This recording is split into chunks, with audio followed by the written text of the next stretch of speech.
자, 이 시간 우리 다 같이 묵상하심으로 2021년 9월 12일 주일 예배를 시작하겠습니다.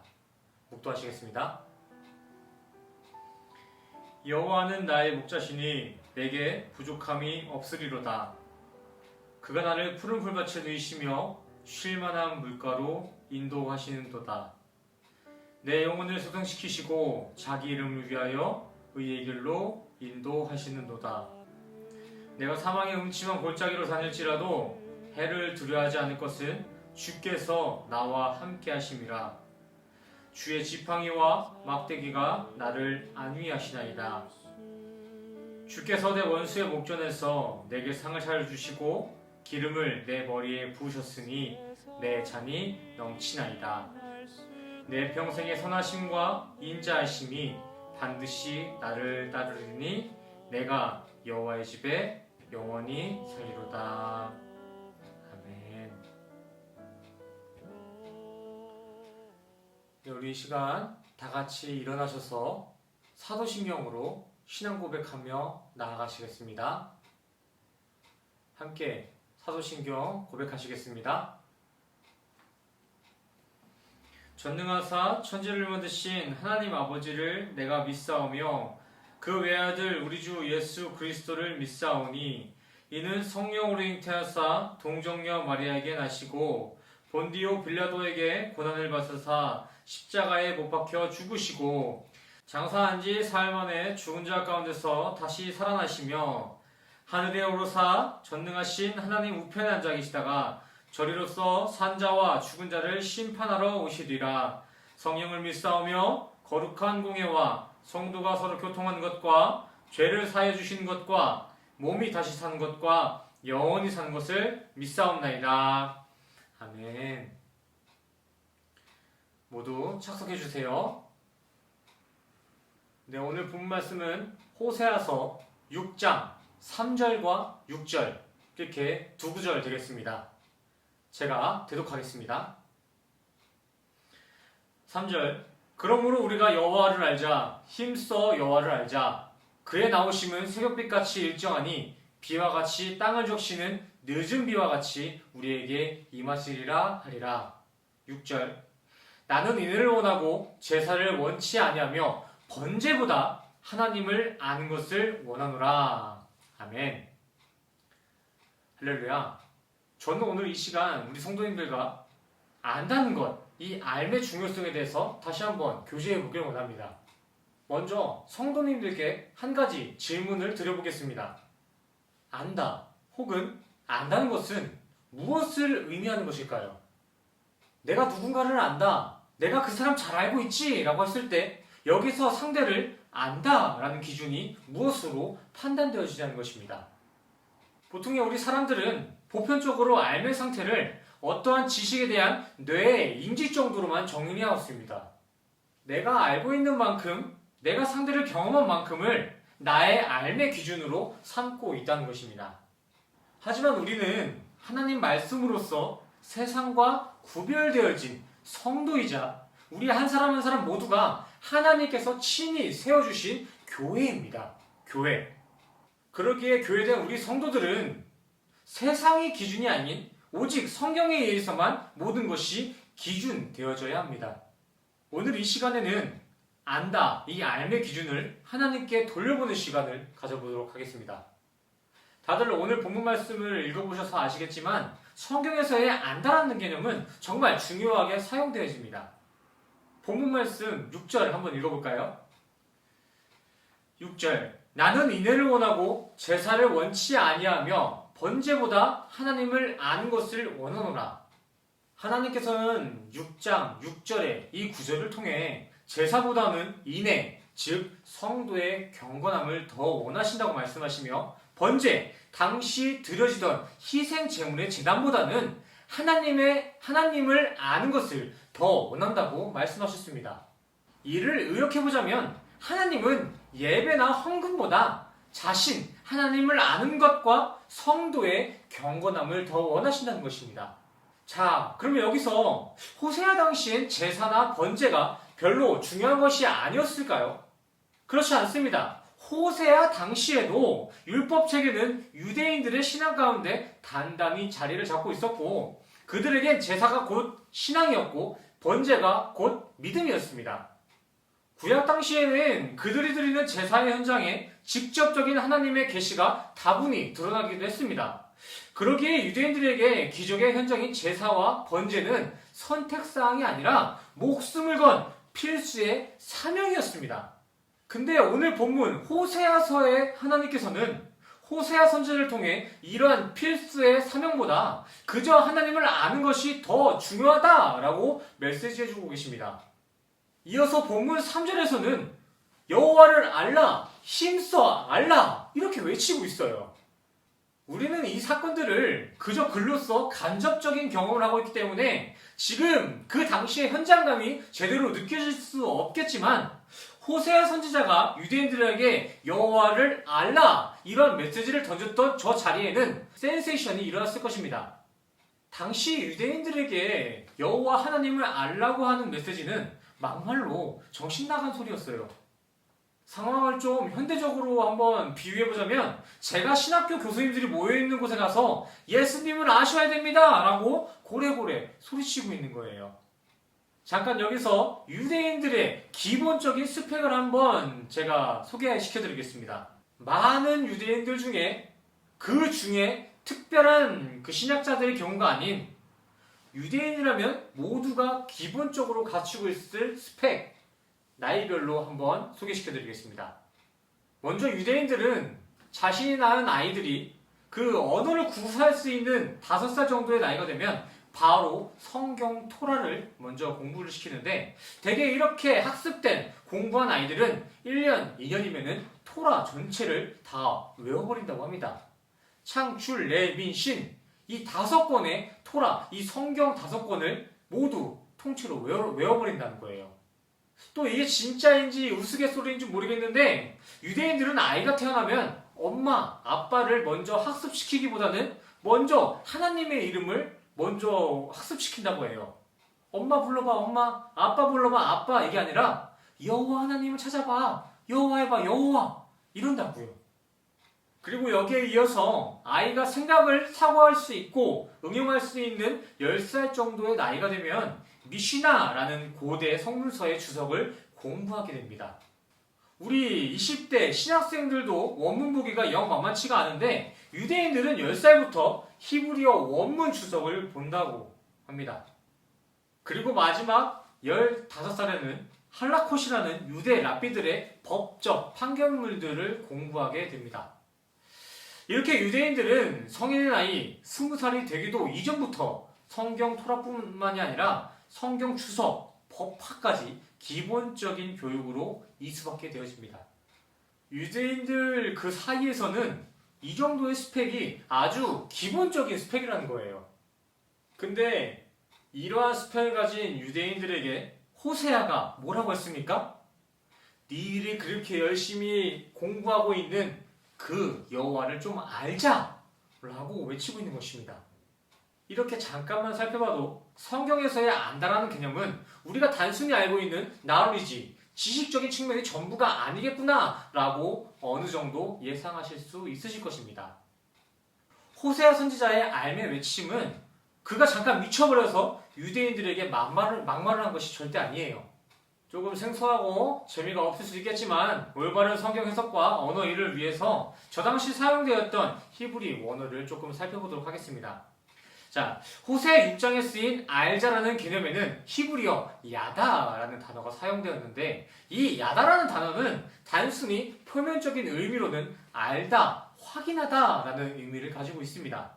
근데 이 야다라는 단어는 인지하다라는 문자적 의미뿐만이 아니라 상징적이나 추출적, 완고고법법 같이 다양하게 그 의미가 사용되어지는데 이렇게 이 야다라는 단어가 다른 어법으로 사용될 때에는 인정하다, 깨닫다, 동참하다 라는 의미로도 적용되어집니다. 언어 때문에 조금 헷갈리실 수도 있겠지만 내용을 종합해서 구조를 한 줄로 이렇게 요약해 드릴 테니까 잠깐 집중해 주세요. 하나님께서 제사보다 더 원하셨다고 말씀하신 그 안다의 개념은 그저 지식으로서의 하나님을 아는 것, 그 정도가 아니라 자신과 동침함으로 이렇게 연합됨으로 이루어지는 깨달음의 알을 원하신다라고 말씀하고 계시는 것입니다. 이러한 알의 개념의 해석은 단순히 저의 사사로운 의역이 아닙니다. 이게 진짜 성경이 말하고 있는 알의 참 의미입니다. 요한 1서에서도 안다라는 의미를 구체적으로 제시해주고 있는데 이를 증거로 하겠습니다. 요한 1서 5장 20절 함께 읽겠습니다.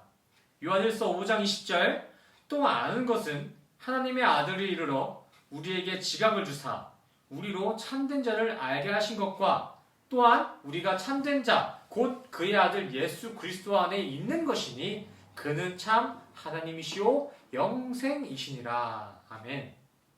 성경의 하나님께서는 형식적인 예배 자리에서의 만남뿐만이 아니라 진짜 너의 삶에 내가 깊이 침투되어진 하나님과 연합된 성도의 삶, 내가 그 안에, 그가 내 안에 하나님이 동행된 삶의 예배를 원하셨다는 것입니다. 예배 시간에 나올 때 이 두꺼운 성경책, 그거 실수로 집에 두고 오실 수도 있습니다. 또 일주일 전에 미리미리 고이고이 간직했던 헌금봉투, 그 헌금봉투도 두고 왔다. 그것까지도 하나님께서는 실수로 봐줄 거라 생각합니다. 근데 이 자리에 나오실 때 예수님의 손을 붙잡지 않았다는 것? 그거는 명백한 불법입니다. 실수가 아니에요. 예배 자리에 나올 때 예수님의 손을 붙잡지 않고 나온 것은 그건 실수가 아니에요. 용납될 수 없습니다. 예수님의 손을 붙잡는 동행, 그 하나님과의 동침된 연합이 결여되어진 예배는 하나님께서 흠양하시지 않습니다. 사실상 차갑게 얘기하자면 하나님께서 받지 않는 예배는 예배도 아닙니다. 부디 우리 성도님들은 예수님 손 꼭 붙잡으셔서 예배를 성공시키시길 바랍니다. 이렇게 여호와를 안다는 것, 야다, 여호와의 손을 붙잡는다는 것은 우리 성도들에게 너무나 중요한 부분입니다. 제가 100번 양보해서 다른 거는 다 실수해도 좋으니까 부디 예수님 손 붙잡고 이렇게 나오시는 것은 절대 잊지 않으시길 바랍니다. 다시 질문하겠습니다. 성도들에게 안다는 게 왜 중요한 것일까요? 그저 하나님께서 제사보다 알을 더 원한다고 말씀하셨으니까 그게 중요한 것일까요? 네, 그것도 맞습니다. 하지만 알이 중요한 이유는 단순히 그것뿐만이 아니에요. 성도에게 알이 중요한 이유는 알미란 하나님의 은혜와 평강이 건너오는 축복의 다리가 되어지기 때문입니다. 베드로서 1장 2절을 함께 읽으시겠습니다. 하나님과 우리 주 예수를 알므로 은혜와 평강이 너희에게 더욱 많을지어다. 아멘. 예수님과 하나님을 알아갈수록 하나님이 우리의 신앙을 흠양하실 뿐만이 아니라 우리 성도들의 삶 또한에도 주님의 은혜와 평강이 가득 넘쳐날 줄 믿습니다. 더하여 성도에게 이 알미 중요한 또 한 가지의 이유는 영생 또한 예수를 아는 것에 전제되어지기 때문입니다. 함께 읽겠습니다. 요한복음 17장 3절 영생은 곧 유일하신 참 하나님과 그가 보내신 자 예수 그리스도를 아는 것이니라. 아멘. 이터널 라이프, 영생을 대단한 업적을 남겨야만 꿈꿀 수 있는 뜬구름으로 오해하시는 경우가 종종 있는데 절대 그렇지 않습니다. 영생의 알고리즘은 단순하고 명료해요. 요한복음 17장 3절의 말씀과 같이 이 영생이란 것은 곧 하나님과 예수님을 아는 것, 이 알미 전부예요. 자, PPT 그림을 함께 참고하여 봐주시기 바랍니다. 이렇게 창세기 3장, 우리 인간은 선악과를 범함으로 에덴 동산에서 쫓겨나버리고 그 에덴 동산의 생명나무에는 화형검들과 그 그룹들이 보내져서 선악을 알게 된 인간들을 출입 금지하고 있습니다. 대충 이러한 그림이 이렇게 연상되시면 되는 거예요. 그리하여 죄인의 신분으로 추락한 우리 인간들은 다시는 영생을 꿈꾸지도 천국을 소망할 수도 없는 처절한 멸망의 신세가 되어버렸습니다. 하지만 자비로우신 하나님께서는 이러한 인간을 긍휼하게 여기시고 다시금 영생을 소망할 수 있는 다리 하나를 놓아주시는데 그 다리가 바로 예수 그리스도이십니다.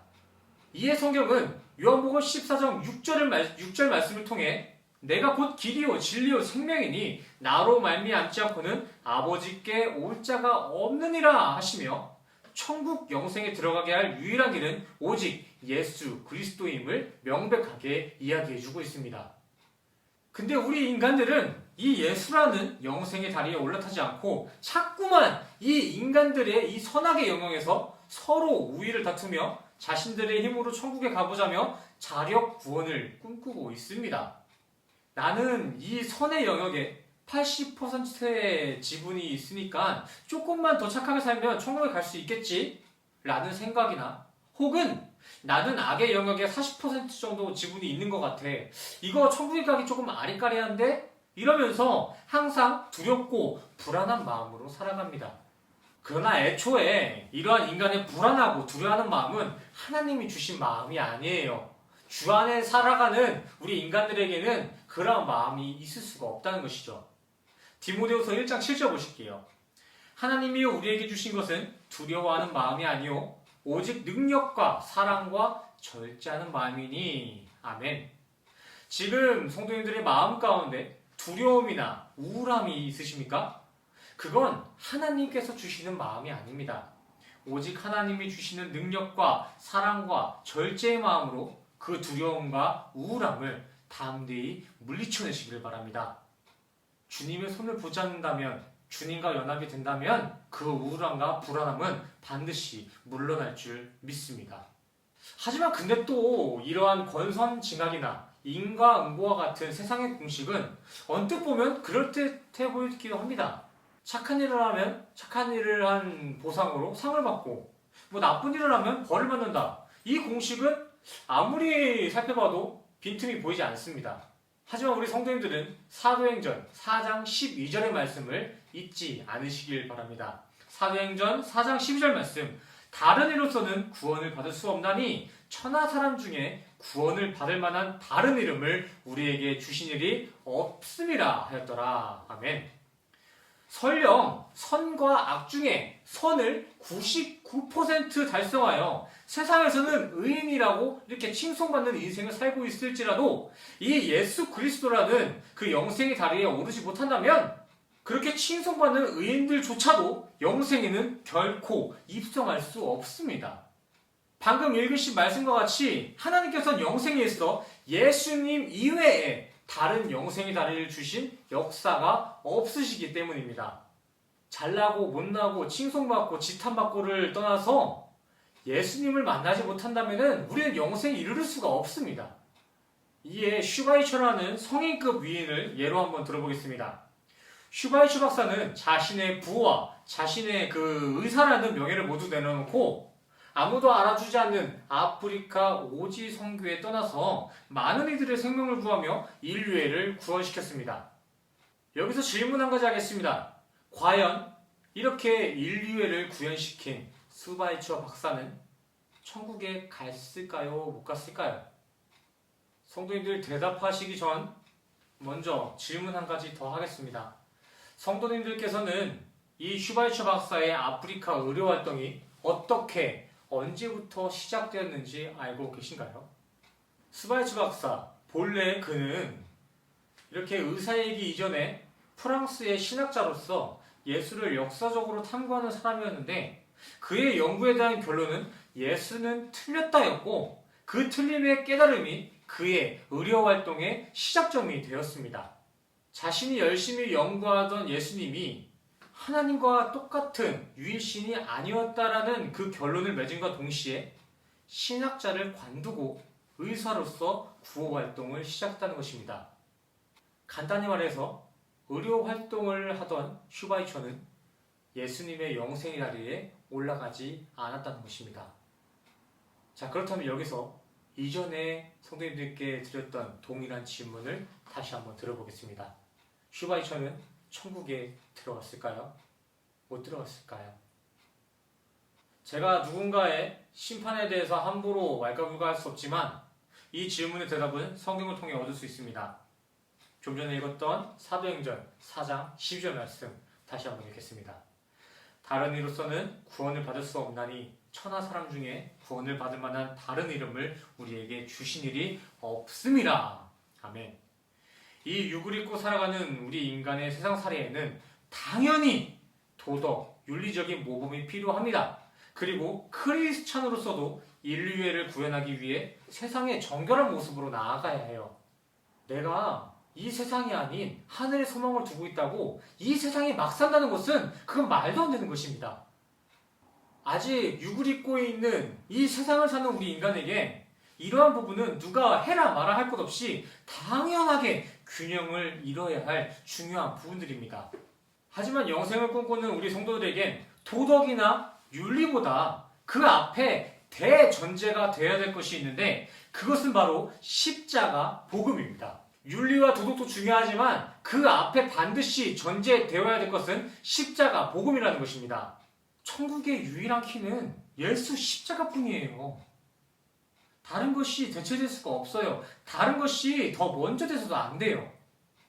인생의 궁극적인 목표가 세상이 아닌 하늘 영생에 있는 우리 성도에겐 도덕이고 윤리고 선이고 악이고 이렇게 따질 것 없이 십자가 복음 앞에는 그 무엇도 먼저 주장되어서는 안 됩니다. 이에 있어 마태복음 18장에 예수님께서는 영생에 있어 복음을 방해하는 것이 있다면 그것이 손이든 발이든 다 찍어 버려버려라 라고 말씀해 주셨습니다. 이 말씀이 맞습니다. 우리 성도들의 궁극적인 목표, 이 영생을 위해서는 우리가 가지고 있는 손의 권력과 내 발의 의지력은 모두 끊어져야 합니다. 내가 가지고 있는 이 자아, 나의 에고, 이 정체성은 온전히 하나님의 말씀으로 죽어지고 끊어져야 해요. 그래서 사도 바울도 이렇게 맨날 얘기하잖아요. 나는 죽노라. 나는 이 세상에서 날마다 죽노라. 우리는 이렇게 말씀에 죽고 이제 하나님이 주시는 새 생명으로서만 부활하여 주님이 주시는 새 옷을 입고 하나님의 권능과 그 하나님의 인도하심만을 따라 사셔야지만이 우리는 영생에 들어갈 수 있는 것입니다.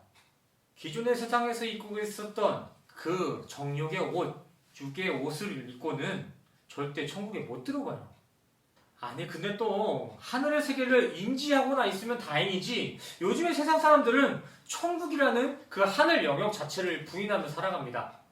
그저 민주주의가 낫다, 공산주의가 낫다 이러한 주장을 펼치면서 인간들의 이 선악의 세상에서 자신들만의 최고의 유토피아를 만들려고 이렇게 교만한 시도를 하고 있습니다.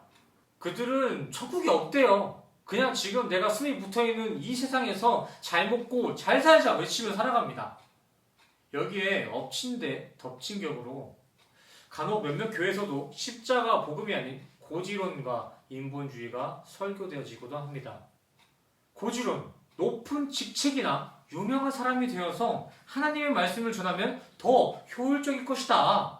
그러니까 상위 10%의 판사나 검사, 의사가 되어서 하나님을 더 효율적으로 기쁘게 하고 하나님의 복음을 더 효율적으로 전도해보자. 이러한 주장이 고지론입니다. 교회 강단 위에서 설교되어지는 이 고지론이 정말 맞습니까? 아니 그러면 그 남아있는 90%는 비효율적인 성도일까요? 이런 고지론 사상은 정말 싸구려 궤변입니다. 궤변. 예수님의 십자가 복음에는 조금도 부족함이라는 게 있지 않습니다.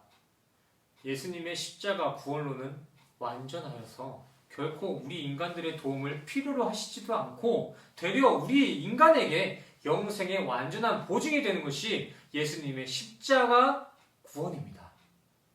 하나님께서는 우리 인간들의 이 마음의 중심에 하나님을 아는 하나님과 연합됨이 있냐 없냐를 보시는 것이지 결코 판검사들의 재력을 원하시지 않습니다. 그렇다고 해서 판검사분들의 신앙생활이 다 틀렸다는 것이 아니라 판검사, 의사들의 신앙생활만 그 10%의 신앙인들만 맞다고 우기는 그 고지로는 궤변이라는 것입니다. 사무엘상 16장 7절을 함께 읽어보시겠습니다. 여호와께서 사무엘에게 이르시되 그 용모와 신장을 보지 말라. 내가 이미 그를 버렸노라. 나의 보는 것은 사람과 같지 아니하니 사람을 외모를 보거니와 나 여호와는 중심을 보느니라. 아멘. 정말 하나님께서 자신의 복음 전파에 효율적인 도움이 필요하셔서 재력과 명예와 같은 외적인 외모를 보시는 분이셨다면 결코 사울은 왕에서 폐위되지 않았을 거예요. 망할 수가 없습니다. 그리고 그 조그맸던 청년 다윗은 이스라엘의 왕이 될 수가 없었겠죠. 고지론? 그거 진짜 진리 아닙니다. 성도님들이 지금 서 계신 그 자리에서, 성도님들이 다니고 계시는 그 직장에서, 성도님들이 머물고 계시는 그 가정에서 예수님 손 꼭 잡고 하루하루 승리하시는 것이 정말 예수님이 원하시는 성도의 삶이에요. 이렇게 내가 가지고 있는 세상의 모습이 어떠한 모습이든 예수님의 손만 놓치지 않으신다면 우리는 그 손 붙잡고 그대로 예수님과 천국에 입성하는 거예요. 또 여기서 우리가 거룩하게 분별해야 될 것은 고지론뿐만이 아니라 인본주의라는 것도 있습니다. 인본주의자들은 자기 스스로 하나님의 뜻을 판단하여 그저 지성이면 감천이라고 아주 열심히만 기도하면, 열심히만 예배 생활하면 하나님도 감동할 거다라는 착각 속에 빠져있는 자들입니다. 내가 정말 죽도록 오랫동안 밥도 안 먹고 열심히 기도하면 하나님께서는 내가 무슨 생각과 내가 무슨 마음을 가지고 있든지 내 행위에 감동하셔서 하나님께서는 천국에 나를 초대해 주실 거다라고 착각하고 있어요. 하지만 그렇게 그저 열심히 산다고 해서 영생이 주어지는 건 아닙니다. 영생은 오직 예수님 손 붙잡고 있을 때만 꿈꿀 수 있는 소망이에요. 이러한 진리의 과정도 모르고 열심히 살다가는 그냥 진리도 모른 채 그냥 열심히 사는 것은 그냥 열심히 살다가 개죽음 맞이하는 거예요. 마태복음 5장 20절 말씀 함께 보겠습니다. 내가 너희에게 이르노니 너희 의가 서기관과 바리새인보다 더 낫지 못하면 결코 천국에 들어가지 못하리라. 당시 서기관과 바리새인들은 율법을 원문 그대로 통째로 달달 외우고 온갖 예배란 예배는 목숨을 바쳐서라도 철저히 지켰던 그러한 경건을 외치던 무리들이었습니다.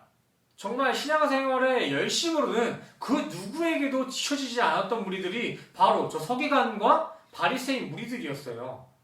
근데 예수님께서는 그러한 바리새인 서기관만 보면 아주 질색을 하셨습니다. 책망만 하셨던 것 같아요. 왜냐하면 바리새인들의 그 무리들은 하나님의 전적인 은혜가 아닌 자신들의 철저한 율법적인 삶, 그 성경에 대한 지식으로만 구원을 꿈꾸는 허상된 무리들이었기 때문입니다.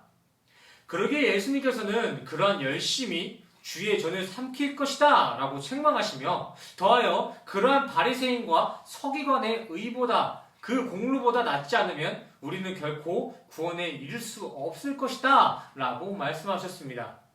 여기서 사용되어진 낫다라는 단어를 헬라어 개념으로 보자면 그 낫다, 그 나은 의가 아니라 차원이 다른 아예 새로운 의를 말하고 있는 거예요. 바리새인 서기관 무리보다 1시간, 10분이라도 조금 더 열심히 기도해서 더 나은 의를 만들어라. 서기관들보다 더 많은 예배를 드려서 조금이라도 그보다 더 큰 공로를 나타내라 라는 그 나은 의가 아니라 그냥 바리새인과 그 서기관이 가지고 있었던 그 율법적인 의와는 180도 아예 차원이 다른 의를 예수님께서는 요구하고 계시는 것입니다. 이어서 빌립보서 3장 9절 말씀도 함께 보시겠습니다. 그 안에서 발견되려 함이니 내가 가진 의는 율법에서 난 것이 아니요 오직 그리스도를 믿음으로 말미암은 것이니 곧 믿음으로 하나님께 난 의라. 아멘. 빌립보서의 말씀과 같이 우리는 율법에서 난 의 말고 그와 차원이 다른 그리스도의 말미암은 의, 믿음으로 하나님께 선물 받은 의가 있어야만이 우리는 천국에 들어갈 수 있는 것입니다. 이러한 진리를 받아들이지 않고 이전과 동일하게 율법적으로 의로움을 맺으려 하는 행위는 십자가에서 이미 돌아가신 예수님을 다시 한번 십자가 위에 못 박는 행위랑 똑같은 거예요. 계속해서 그렇게 자신의 율법 지킴, 예배 형식으로서만 종교 생활을 하는 것은 갈라디아서 2장 21절의 말씀과 같이 나를 위해 죽으신 예수님의 사랑이 아무짝에도 쓸모없게 되는 거라고요. 선택하시길 바랍니다. 예수님이 말하시는 영생에 따라 예수님의 손을 붙잡으시겠습니까? 아니면 세상의 손을 붙잡고 예수님을 다시 한번 십자가 위에 못 박으시겠습니까? 오늘 본문으로 돌아와 오늘 교제의 결론을 맺겠습니다. 하나님께서는 결코 제사나 번제라는 그 형식 자체를 바라거나 필요로 하시는 분이 아니십니다. 하나님께서는 형식의 예배가 아닌 정말 마음의 중심에 하나님을 아는 그 지식이 가득 채워져 있느냐, 정말 예수님과 손을 붙잡은 그 동행의 삶을 살고 있느냐를 우리의 삶을 통해 매 순간 확인하고 계십니다. 더하여 영생 또한 이렇게 주님과의 손을 붙잡고 있냐, 세상의 권력에 손을 붙잡고 있냐에 심판되어질 것입니다. 부디 우리 지혜로운 성도님들은 세상의 손이 아닌 예수님의 손만을 꼭 붙잡고 심판대 앞까지 가셔서 우리 모두가 평안과 평화가 넘쳐나는 그 찬양이 넘쳐나는 천국에서 다시 한번 만나 뵙기를 간절히 소원합니다. 우리 이 시간 옆사람과 인사하고 오늘 교제를 마무리하도록 하겠습니다. 옆사람과 이렇게 인사하겠습니다. 우리 천국에서도 만나봅시다. 옆사람과 인사하세요. 아멘. 기도하시겠습니다. 우리 성도의 영생이 되시는 하나님 아버지, 오늘도 우리를 사랑하셔서 주님의 긍휼로서 영생을 꿈꿀 수 있는 성도의 삶을 살게 하시며 너무나 감사를 드립니다. 우리에게 주신 오늘 영생의 감동을 잊지 않고 세상을 나가서도 영생을 꿈꾸는 그 하나님을 아는 자답게 살아가는 우리 성도 모두가 될 수 있도록 주님 도우시고 주님 인도하여 주시옵소서. 더하여 이 시간 주님께서 주신 감동이 너무나 감사하여 물질로서 주님 앞에 봉헌하는 이들이 있습니다. 어려운 시기에 정말 주님이 주시는 그 감동이 너무나 커다래 그 어려움을 이겨내고 이 자리에 물질로 봉헌합니다. 그들의 마음의 중심을 보시고 그 헌금을 기뻐 받아 주시옵소서. 다시 한번 한 주를 살아갑니다. 비록 우리가 육을 입고 세상을 살아가고 있지만 우리의 마지막 종착점은 하늘의 영생임을 항상 기억하며 여호와를 아는데 전심을 다하는 인생 될 수 있도록 아버지 인도하여 주시옵소서. 모든 것 감사드리며 예수 그리스도의 이름으로 간절히 기도드렸습니다. 아멘.